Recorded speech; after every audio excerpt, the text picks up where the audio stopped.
स्वागत करती हूँ आप सभी का हमारे इस प्लेटफॉर्म पे। आज का जो हमारा सेशन होने वाला है वो है हिस्ट्री, जो कि एक जनरल हम डिस्कशन करेंगे सिलेबस का।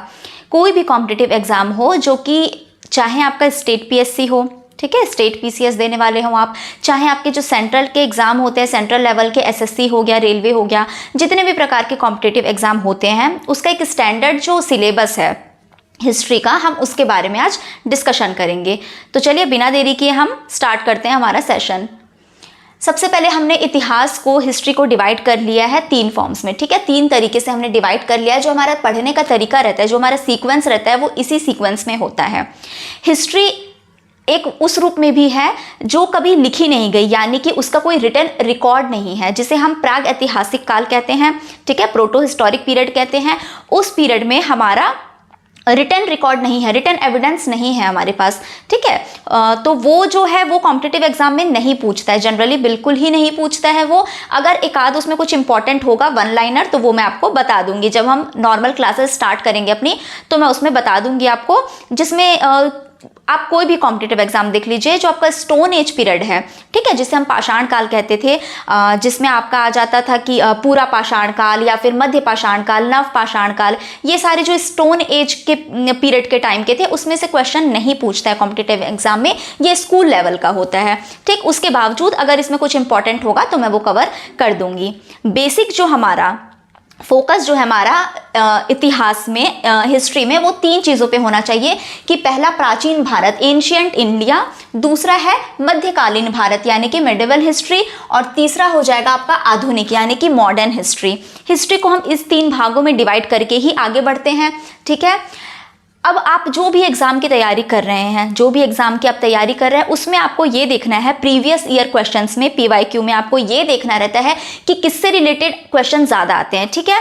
जैसे कि आपके एग्जाम में हो सकता है प्राचीन भारत से ज़्यादा आता हो सकता है मध्यकालीन से, या तो हो सकता है मॉडर्न हिस्ट्री में ज़्यादा आ रहा हो, ठीक है। तो वो चीज़ आपकी जिम्मेदारी है कि आप देखें, बट इसका ये मतलब नहीं कि हर बार सेम क्वेश्चंस आए, ठीक है। ये मैं इसलिए बोल रही हूँ क्योंकि हम ज़्यादातर ये होता है कि हमारा फोकस एंशियंट और मिडिवल पे रहता है, मॉडर्न छोड़ देते हैं, या तो किसी एग्जाम के लिए हम मॉडर्न पढ़ लेते हैं, एंशियंट मिडिवल छोड़ देते हैं, ठीक है। लेवल अलग अलग होता है, वो बात सही है, लेकिन हमें तीनों पे फोकस करना है, ठीक है। अब तीनों में क्या क्या इंपॉर्टेंट चीज़ें होती है ध्यान देने लायक, पढ़ने के लायक, उसमें हम आज उसका हम डिस्कशन करेंगे, ठीक है। तो चलिए सबसे पहले हम ये देख लेते हैं कि जो हिस्ट्री है उसे किस तरीके से एविडेंस मिला, ठीक है, किस तरह का प्रमाण मिला कि हम इतिहास के बारे में जान पाएं। तो 2 तरीके का है, या तो वो लिटरेरी सोर्सेज से मिला होगा, ठीक है, यानी कि साहित्यिक जिसे हम बोल सकते हैं, या तो फिर नॉन लिटरेरी यानी कि जो आपका कुछ ऐसी प्रमाण, कुछ ऐसी चीज़ें एविडेंस के रूप में मिली है जो कि लिटरेरी नहीं है,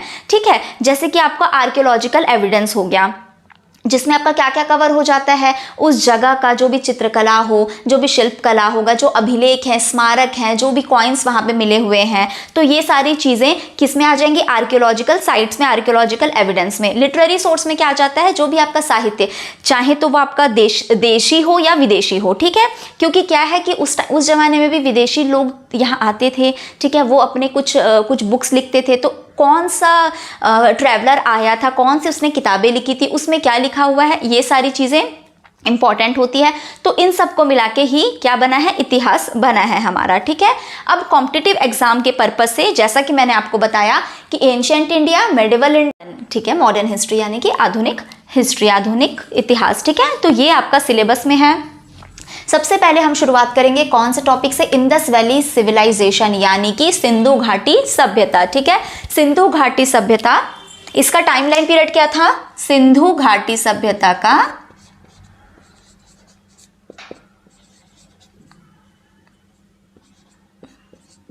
सिंधु घाटी सभ्यता क्या था टाइमलाइन पीरियड इसका, 2500 से 1750, ठीक है, 2500 टू 1750 BC, ठीक है। चलिए, तो ये था सिंधु घाटी सभ्यता का टाइमलाइन पीरियड। इसे ही हम और क्या कहते हैं, हड़प्पन सिविलाइजेशन। क्यों कहते हैं हड़प्पन सिविलाइजेशन? क्योंकि जो सबसे पहला साइट था, जब इस सिविलाइजेशन को देखा गया, वहाँ पे खुदाई शुरू हुई और देखा गया इंडस वैली सिविलाइजेशन का, तो जो सबसे पहला साइट मिला था वो था हड़प्पा, इसलिए इसे हड़प्पा सभ्यता या तो हड़प्पन सिविलाइजेशन भी कहते हैं। ठीक, तो सिंधु घाटी सभ्यता ही क्या है, हड़प्पन सिविलाइजेशन। टाइमलाइन पीरियड इसका 2500 टू 1750 BC। ठीक है, ये है।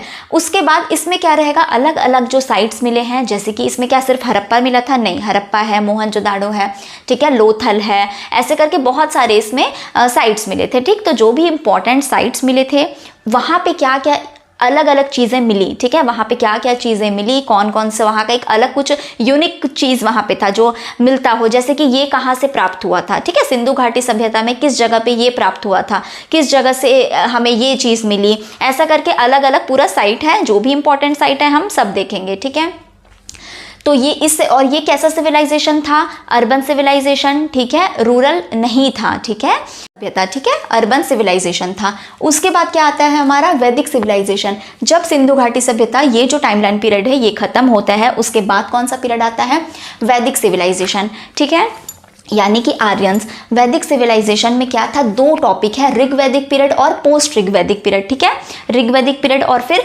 Post ऋग्वैदिक period. इसमें हम देखेंगे जो ऋग्वेद है, उसके बाद का जो यजुर्वेद है, सामवेद है, अथर्ववेद है, ठीक है, उस टाइम के पीरियड के बारे में हम बात करेंगे। उसके बाद क्या आते हैं, उसके बाद महाजनपद आते हैं। महाजनपद में 16 महाजनपद थे, ठीक है, उस समय पर 16 महाजनपद थे। कौन कौन से इंपॉर्टेंट थे, देखिए 16 में आपको क्या याद करना है, सभी का कैपिटल याद करना है, लेकिन सभी 16 के बारे में आपको नहीं पढ़ना है। ठीक, आपको सेलेक्टिव रीडिंग करनी है हिस्ट्री में। ठीक है, हिस्ट्री में आपको पूरा रीड नहीं करना रहता है, आपको सेलेक्टिव रीडिंग करनी रहती है, यानी कि जो चीज़ें एग्जाम पर्पस के व्यू के हिसाब से इंपॉर्टेंट है।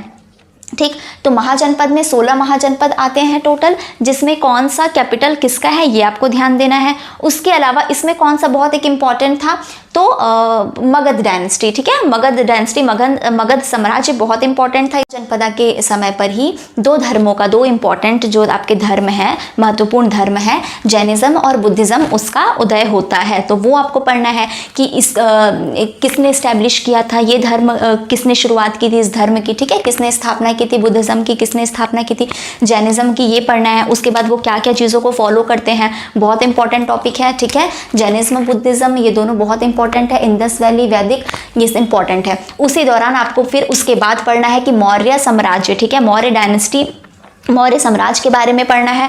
और देखिए इस बीच पोस्ट मौर्यन पीरियड, पोस्ट गुप्त पीरियड, ये सब भी होते हैं, लेकिन जो इंपॉर्टेंट है हम केवल उसकी बात करेंगे। ठीक है, जो भी वन लाइनर इंपॉर्टेंट चीज़ें होंगी इस दोनों के बीच भी उसका भी डिस्कशन किया जाएगा, बट ओवरऑल आपको ये चीज़ें देखनी रहती है। ठीक है, मौर्य साम्राज्य के बारे में पढ़ेंगे, गुप्त डायनेस्टी के बारे में हम पढ़ेंगे। तो ये था हमारा प्राचीन भारत, ठीक है, एंशिएंट इंडिया के बारे में।